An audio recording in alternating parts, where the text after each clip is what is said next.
We win. Oh, hello, achievement. That's all I say. Marina looks at me, then at the table, then back to me, making sure she heard me right. We did? Yeah, the total of our hands was closer to 21 than hers was. Strangely, I don't even feel excited. Not about the victory, which is nice, or the fact that it came over Mariah, which is nicer. I just feel relieved. Marina squeals and explodes towards, half leaping, half tackling me into a hug as I nearly fall off the couch. She plants a large kiss on my cheek and then travels over to my mouth. Oh god, Amber, I was so worried, but oh my god, thank you, you're the best. Her praises are dotted with kisses all over my face. Joseph, woken up by the commotion, looks away with a blush. Really, man? I mean, at least I guess he could say he's not leering. Sure, that's good manners, good on you. Tess, on the other hand, stares at us creepily apathetic. Yeah, okay, that's hilarious. Hilariously weird, but hilarious. And she's gone. I separate myself from Rena and stand up. Mariah has already traveled halfway to the door, not saying anything in her defeat. The little wooden box of gold sits abandoned where her arm was. I check and count the pieces of treasure. They're all there. I start to move towards Mariah to say something, but Joseph clucks his tongue. I stop. Don't worry about her. She's always like this. Sorry. Not sure what else to say, I half shrug. Which is hard, since Marina's still clinging to my arm. Don't be. Better things work out this way. Come on, kiddo. Oop. He takes Tess's hand and they start to follow Mariah, who's up the building. You ladies take care. You too. See you later. Once they leave, I look down at the mess of chips and cards on the table. Someone will come by and clean them up. Maybe.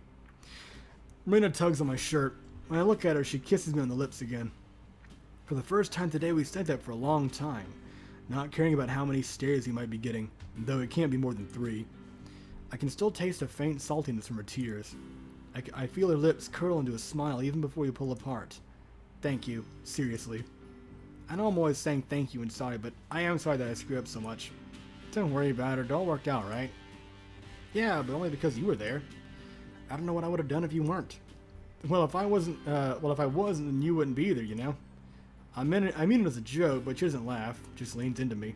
I know. Then we kiss again. We must look like perverts, just standing in the middle of a casino making out. You ready to get out of Vegas? Definitely, but one thing first. What's that? Can we get something to eat? I was hoping you said that. I saw this Chinese place earlier that smelled amazing. Sound good? Very. And things worked out, that's lovely. Hand in hand like always, we leave the casino and make the quick walk to the restaurant. I'd come across it while waiting for Rita before. All on the strip, more and more lights are coming on. It's hard to tell that it's getting much darker out because of how much artificial light there is. We get to the restaurant and eat outside on the patio, watching as more and more buildings are illuminated. By the time we're done and back at the RV, Las Vegas has shifted fully from daytime to artificial daytime. Before we buckle in, I pull back all the curtains. Make sure you get a good spot by the window. You're gonna want to see this. Aww. That's a really good...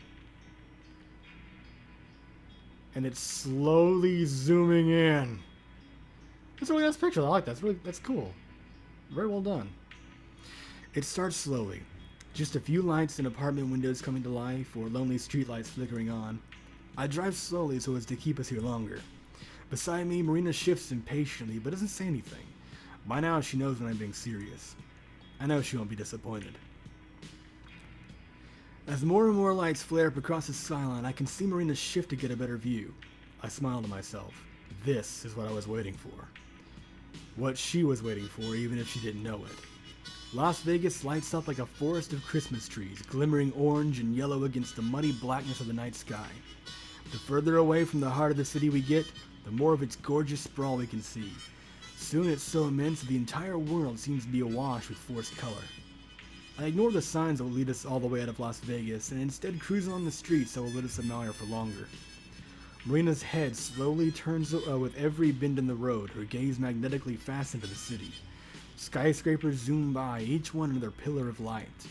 The casinos, which have gaudier decorations, make an exotic contrast to the mundane office and apartment buildings. Marina drinks it all in like water out here in the desert. Light from the window frames her face, and I remember how I thought of her as angelic back at Zion. Now the world is even more fitting because of the way her open-mouthed smile enhances the effect. She catches me watching, and for just a second that smile is directed at me. Then she turns back to Vegas, which is finally starting to recede as we head out of town. She's silent until long after it's faded from the rearview mirror. Then she clears her throat and finally looks at me again. We're going back one day, right? Sure, if you want. Good, because we didn't even get to because we didn't even get to do like a quarter of the super cool stuff we should have done. Oh yeah? Like what? Even if I do live like a gross hermit, I know what Vegas has to offer. But I like seeing her excited. There's always a genuine spark of wonder that she's ignited, wonder that's ignited when she is. It might have to do with her lack of experience, but I like to think she'd be the same regardless. Probably.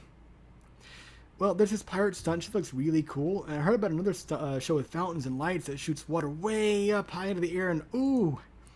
She spreads her arms far apart and scrunches her face down, giving herself a double chin. I want to try every single buffet in town. That's a lot to go, Marina. But we're rich now. I thump her head and squish her down with the palm of my hand. And we almost lost all that in a single day, so you should know how easy it is to blow it. Well, I think it would be romantic. We could rent in a hotel room, order a really nice bottle of wine, and just cuddle up by the window and look at the lights. A wistful look glooms in her eyes as she gazes out the window into the vast desert night, sighing like I just stepped out of the royal carriage and swept her off her feet. Never mind the fact that Marina has probably never tried wine in her life and would spit it out the second it touched her lips. That does sound really nice. I mean, it's Marina, so I mean, if you don't mind that kind, what you can just do is get a sweeter wine, and it's almost like drinking a fruit soda or something. Seriously. Especially the cheap ones. They're not as good, but those are usually the easiest, like, soda flavored wine, I guess you could say, that you could find. Guess I have some high expectations to live up to. I've always had them, but now it feels more official. Like, now more than ever, I'm obligated to keep her happy and safe. And the background changed. Those thoughts occupy my mind for an hour or so as we traverse the desert highway. Marina's gone back to staring out the window at the barely visible roadside. We pass a sign right off the side of our deserted lane. We're pushing 80 so we almost miss it, but I catch a quick glimpse as we speed by. Nothing special, just a dusty sheet of aluminum with pictures of poppies and 3 words printed on it. Welcome to California.